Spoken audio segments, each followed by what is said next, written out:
Eh bien bonjour à tous, bienvenue sur le Rhône en cette belle journée printanière. J'espère qu'il va faire beau aujourd'hui, a priori c'est ce qui est annoncé. On a des bonnes conditions pour pêcher en bateau parce qu'il n'y a pas de vent et le débit est plutôt faible, le courant est assez faible, donc pour moi c'est des conditions que j'aime bien. Et ce que j'aimerais faire aujourd'hui, c'est essayer d'attraper un silure avec 3 techniques différentes. Je vais essayer d'attraper un silure en pêchant avec un poisson, avec un appât, un poisson mort, avec une monture plomb épingle en vertical. Je vais essayer d'attraper un poisson toujours en vertical mais avec un leurre, avec une lame vibrante. Donc c'est un modèle, c'est une nouveauté de cette année. C'est une lame vibrante, donc là en l'occurrence de 110 grammes que je vais utiliser en pêchant sous le bateau en vertical. Et j'aimerais bien essayer aussi d'attraper un silure avec les nouveaux leurres, les Mega Curl Taille 22 cm. Donc ça c'est une nouveauté 2026 également. C'est un leurre souple extrêmement attractif pour les silures. Voilà, ça fait 29 grammes sans la tête plombée et là je l'ai monté avec une tête plombée à visser de 30 grammes. Petite astuce aussi, j'ai rajouté un petit rattle dans la queue là. Donc les petits rattles c'est pareil, c'est des petites billes dans une capsule de verre qu'on enfonce là où on veut dans le leurre souple. Et moi en l'occurrence je l'ai mis à la queue là parce que je trouve que ça fait une bonne vibration et ça fait un bruit supplémentaire. Voilà, donc je vais essayer également de faire un poisson avec ce leurre. Si j'arrive à faire ça, je serai content, j'aurai passé une bonne journée.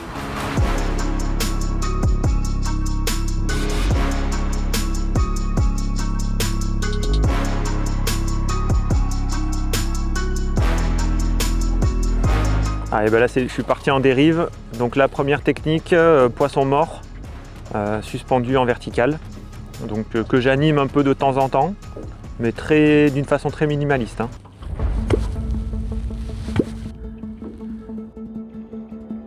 On fait la fine bouche. Oh le refus! Eh ben tiens. Il court après. Eh ben tiens, refus dans ta gueule Jérôme. Il l'a reniflé puis il est parti. Ah il revient, il a changé d'avis.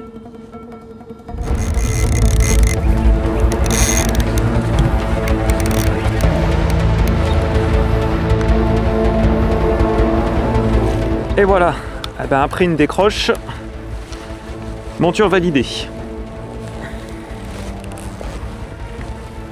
Hop.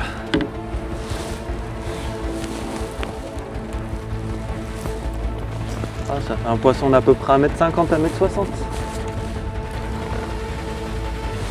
Allez, on va le décrocher. Hop là. Hop. Eh ben. Salut!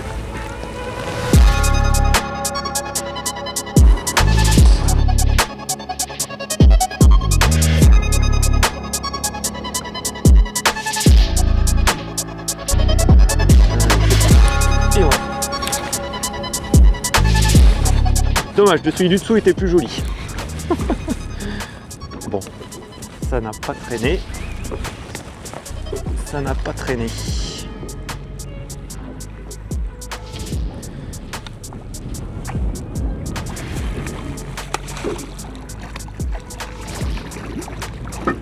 Et voilà, un genou.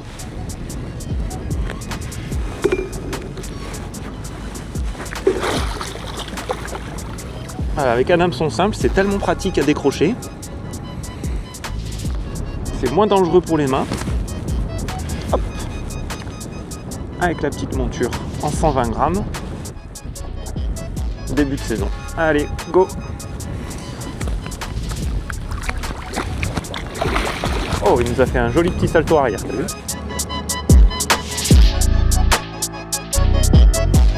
Allez, il me suit. Allez, c'est ici.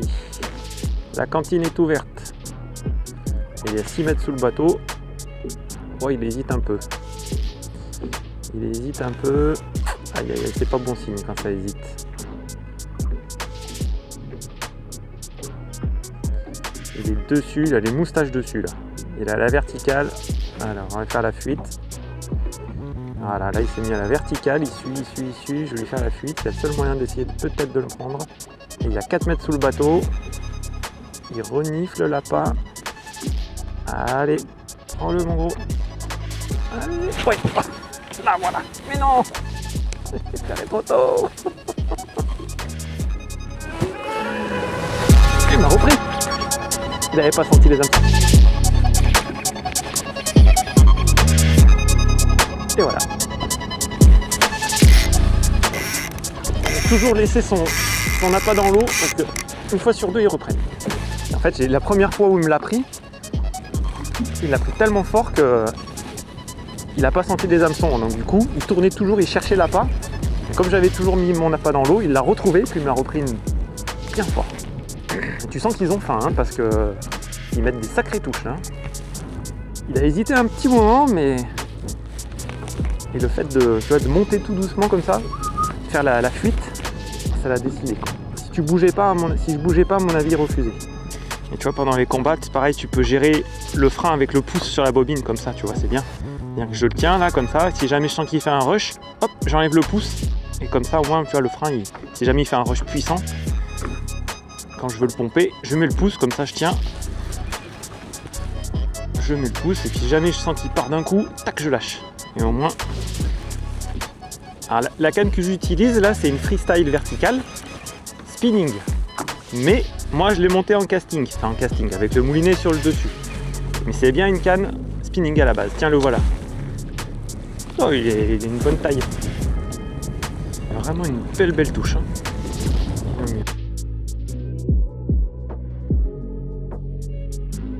Allez, petite séance de muscu.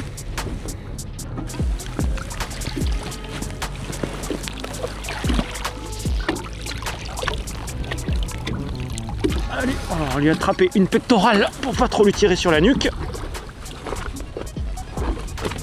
Et voilà. Voilà, encore une fois, l'hameçon simple est tellement plus pratique à décrocher. Ah super, je suis bien content. Et celui-là, il a pris entre deux eaux. Il y avait 13 mètres de fond et il est arrivé à 6 mètres de profondeur après quelques coups de clonque. Et il a fallu que vraiment je monte l'appât progressivement pour le décider parce qu'il avait le nez collé à l'appât sans le prendre. Donc il a suivi pendant 2-3 mètres et à la fin il me l'a vraiment pris une première fois très fort que j'ai raté. Mais j'ai laissé l'appât dans l'eau et une seconde après il est revenu chercher le deuxième fois parce qu'il n'avait pas senti les hameçons au premier coup. Pour relâcher vos poissons facilement quand vous êtes dans un bateau, ce système de sac est très pratique parce que vous voyez il y a des rebords. Avec une bâche en fait, le problème c'est que c'est très bien parce que ça couvre une grande partie mais il n'y a pas de rebord donc le poisson il se barre. Tandis que là en fait, on peut l'attraper avec les poignets. Vous voyez même je suis tout seul là. Hop. Et moi qui ai un bateau avec des rebords, pour le faire passer de l'autre côté, c'est quand même plus simple comme ça que de l'attraper par la mâchoire par exemple. Je vais le mettre de ce côté là. 1, 2, 3. Vous voyez, regarde. Hop, je le mets, je le transporte très facilement. Et ensuite, eh ben, j'ai plus qu'à ouvrir le sac et l'admirer partir. Ah, il veut même rester avec moi. Voilà. Salut mon pote. En fait ça c'est des moulinets vraiment spécifiques pour la verticale. Le gros intérêt c'est que déjà bon c'est petit, compact. Et t'as pas de gâchette comme sur un moulinet casting pour lancer. C'est simplement un loquet qui est ici, qui est soit en position donc pêche là, donc là c'est le frein qui est en jeu. Si je le mets vers l'arrière, je débloque complètement. Et là, je suis en libre, donc je peux contrôler avec le pouce la descente du fil. Je le remets en frein et là, du coup, je peux mouliner. Et si je veux le bloquer carrément, je le mets carrément à fond et là, il est bloqué. Donc là, je suis en pêche et donc du coup, t'es vachement confortable en fait quand tu es assis, quand tu pêches en vertical, en flotte tube, en bateau, sur un Zodiac, n'importe où. T'es quand même bien, t'es bien positionné. Avec un spinning, en fait, t'es comme ça. T'es pas, voilà, là, t'es vraiment bien. Tu peux avoir le pouce dessus, tu es en contact direct avec ta canne, ton vif, tout est aligné, c'est hyper confortable. Et c'est pour une question de solidité surtout, la gâchette là c'est vraiment très utile.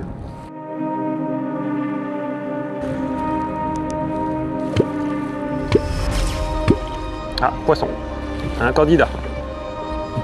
Le candidat il y va, je lui fais la petite fuite. Oh il m'a vu, Il me vu. Allez, viens mon coco. Il me suit. Il m'a dépassé. Ah, il me suit toujours. Ah, il m'a pris. Oh, de ta coche, il m'a mis. Il a pris à 12 mètres de fond, alors ça tire quand même. Hein.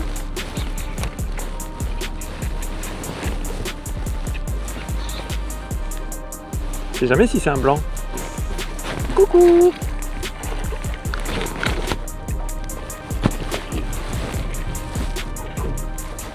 Tac! Pour faire semblant. Bon. Quoi? Salut! Il est arrivé d'un coup d'un seul. Il m'a presque surpris.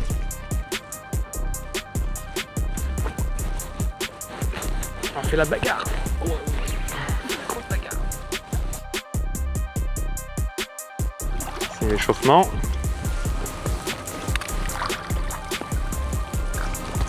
Bon bah voilà, on a déjà enchaîné plusieurs poissons de cette taille. Un qui sortait un peu plus du lot, qui faisait dans les 1,80 m. Là on est sur des poissons plutôt modestes on va dire, mais c'est toujours rigolo à prendre. Avec des touches en direct comme ça.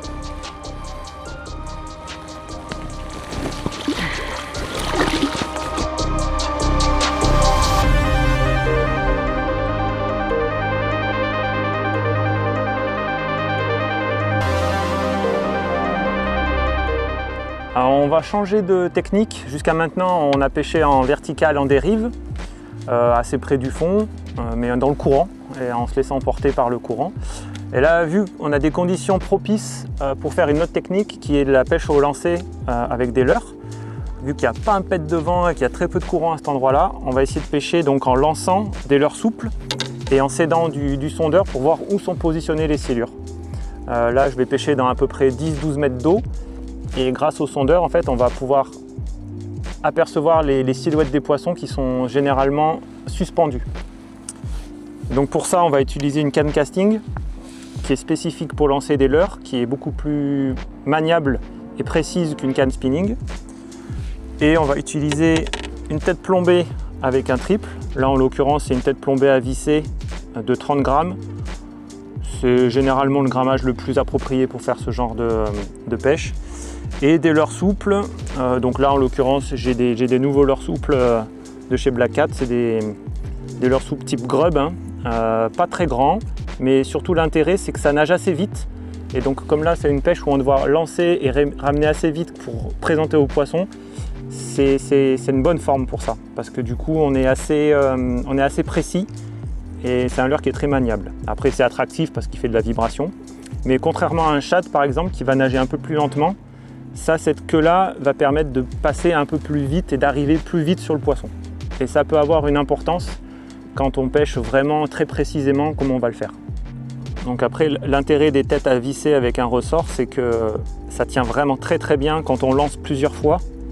Ça tient beaucoup mieux qu'une tête plombée avec un hameçon simple qui a tendance à déchirer le leurre. Là, l'espèce de petit tire-bouchon là, ça permet vraiment de bien maintenir le leurre. On peut le lancer vraiment de façon répétée et fort. Donc bien sûr, on met le triple.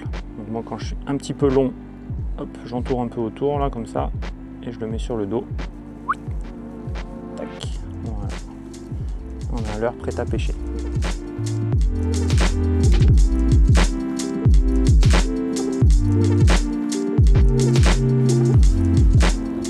Voilà, ça c'est mon leurre. Hop là. Ah, il l'a vu ou il l'a pas vu? Oui, il l'a vu. Allez, viens, il me suit. Il me suit, il me suit, il me suit, il me suit. Tu le vois me suivre? Oui, il m'a pris. Ah merde! Putain, il est con, oui. Ah, il y en a près de la surface là, regarde. Putain, pile dessus. Allez. Ah, il a eu peur. Voilà, je suis un poil devant. Donc là, je cherche les poissons. J'en ai attaqué plusieurs, mais apparemment le coloris leur plaît pas, donc je vais essayer un coloris plus flashy. On va mettre un jaune chartreuse là qui pique bien les yeux.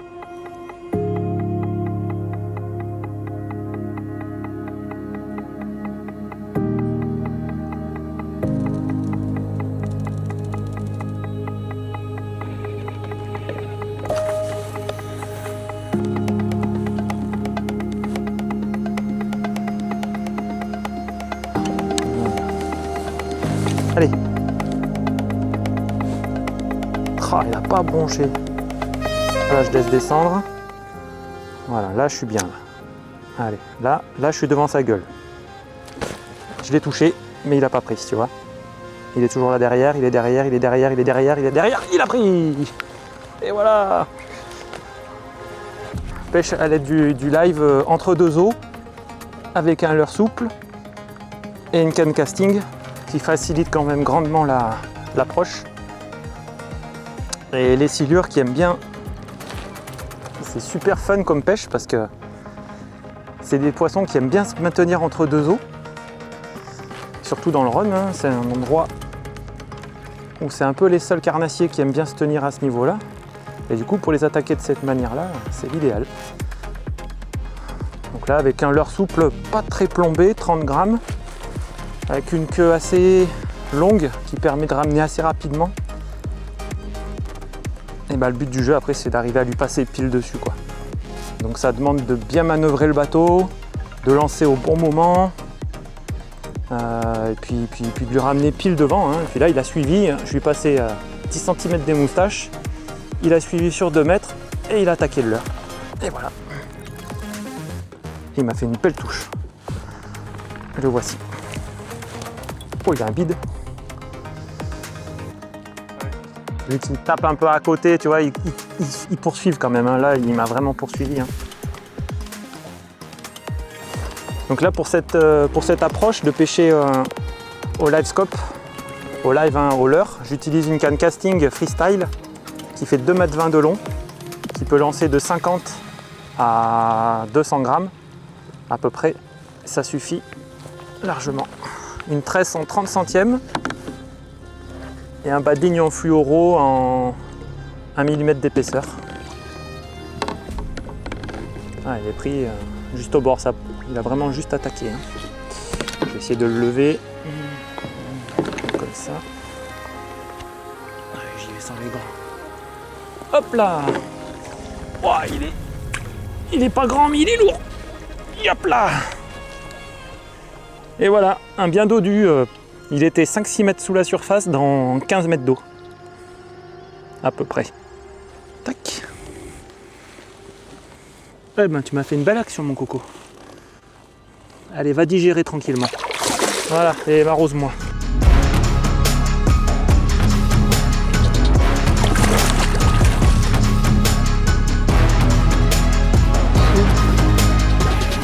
Eh ben, je vois plus de poissons, je vois plus de silures depuis à peu près 1 heure, donc je vais arrêter là pour aujourd'hui.